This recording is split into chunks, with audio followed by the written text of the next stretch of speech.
एक दिन गौतम बुद्ध अपने शिष्यों के साथ एकदम शांत बैठे हुए थे। उन्हें इस प्रकार बैठे हुए देख शिष्य चिंतित हुए कि कहीं वह अस्वस्थ तो नहीं हैं। एक शिष्य ने उनसे पूछा कि आज वह मौन क्यों बैठे हैं, क्या शिष्यों से कोई गलती हो गई है। इसी बीच एक अन्य शिष्य ने पूछा कि क्या वह अस्वस्थ हैं, पर बुद्ध मौन रहे। तभी कुछ दूर खड़ा व्यक्ति जोर से चिल्लाया, आज मुझे सभा में बैठने की अनुमति क्यों नहीं दी गई है। बुद्ध आंखें बंद करके ध्यान मग्न हो गए।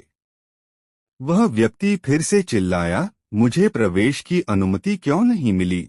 इसी बीच एक उदार शिष्य ने उसका पक्ष लेते हुए कहा कि उसे सभा में आने की अनुमति प्रदान की जाए। बुद्ध ने आंखें खोलीं और बोले, नहीं, वह अछूत है, उसे आज्ञा नहीं दी जा सकती। यह सुनकर शिष्यों को बड़ा आश्चर्य हुआ। बुद्ध उनके मन का भाव समझ गए और बोले, हाँ, वह अछूत है। इस पर कई शिष्य बोले, हमारे आश्रम में जात पात का कोई भेद ही नहीं, फिर वह अछूत कैसे हो गया। तब बुद्ध ने समझाया, आज वह क्रोधित होकर आया है। क्रोध से जीवन की एकाग्रता भंग होती है। क्रोधी व्यक्ति प्राय मानसिक हिंसा कर बैठता है।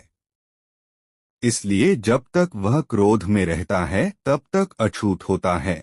इसलिए उसे कुछ समय एकांत में खड़े रहना चाहिए। क्रोधित शिष्य भी बुद्ध की बातें सुन रहा था। पश्चाताप की अग्नि में तप कर वह समझ चुका था कि अहिंसा ही मनुष्य का महान कर्तव्य व परम धर्म है। वह बुद्ध के चरणों में गिर पड़ा और कभी क्रोध न करने का प्रण लिया।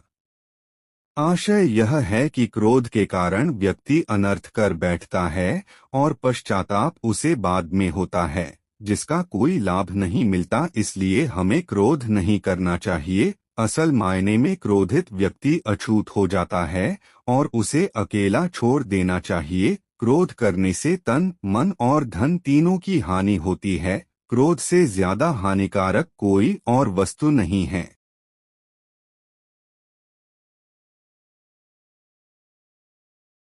Thanks for watching. Please subscribe.